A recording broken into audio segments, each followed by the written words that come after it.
মুস্তাফিজ আইপিএলের কলকাতা নাইট রাইডার্সের হয়ে 3 ম্যাচ মিস করবেন 2,66,00,000 টাকা। যদি 11 ম্যাচ খেলেন তাহলে পাবেন 9,66,00,000 টাকা, কারণ 3টি ম্যাচ না খেললে তিনি ম্যাচ ফি পাবেন না।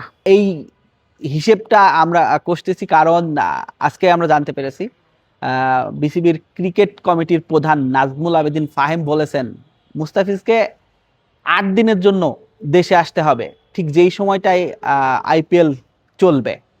কারণ এপ্রিলে বাংলাদেশে আসছেন নিউজিল্যান্ড, বাংলাদেশ ঘরের মাঠে মুখোমুখি হবে নিউজিল্যান্ডের, এবং সেখানে 3 ম্যাচের ওডিআই একটি সিরিজ রয়েছে নিউজিল্যান্ডের বিপক্ষে। আর এই সময়টাই বিসিবি কোনোভাবেই মুস্তাফিজকে ছাড়তে চাচ্ছেন না, কারণ 2027 সালে যে ওয়ানডে বিশ্বকাপ আছে, সেই ওয়ানডে বিশ্বকাপ কে বাংলাদেশকে কোয়ালিফাই করতে হলে র্যাঙ্কিংয়ে 9 নম্বরের মধ্যে থাকতে হবে।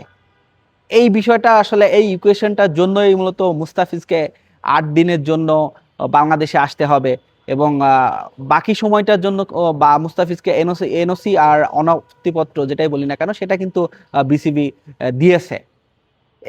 এই যে ইকুয়েশন, এই জায়গাটা যে সামনে যে ওয়ানডে বিশ্বকাপ, এই ওয়ানডে বিশ্বকাপের জন্যই মূলত মুস্তাফিজকে উড়িয়ে নিয়ে আসা হবে বাংলাদেশে নিউজিল্যান্ডের বিপক্ষে ওয়ানডে সিরিজের জন্য।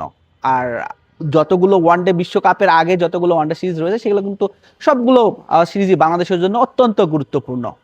সেই জন্যই এই 8 দিনের যেই অনাপত্তিপত্র দেওয়ার পরেও মুস্তাফিজকে আনা হবে, এই সিদ্ধান্ত নিয়েছে বিসিবি। একই সাথে যদি দর্শক আপনাদের বলি যে চেন্নাই সুপার কিংসের হয়ে কিন্তু যখন মুস্তাফিজ খেলেছে তখন তার সেখানে প্রতিযোগী ছিল মাহিশ পাথিরানা, শ্রীলঙ্কান পেসার। এবং একই সাথে আমরা এবারও জানি যে আইপিএলের 19তম আসরেও কলকাতা নাইট রাইডার্সের এর হয়ে খেলবেন শ্রীলঙ্কান পেসার মাহিশ পাথিরানা।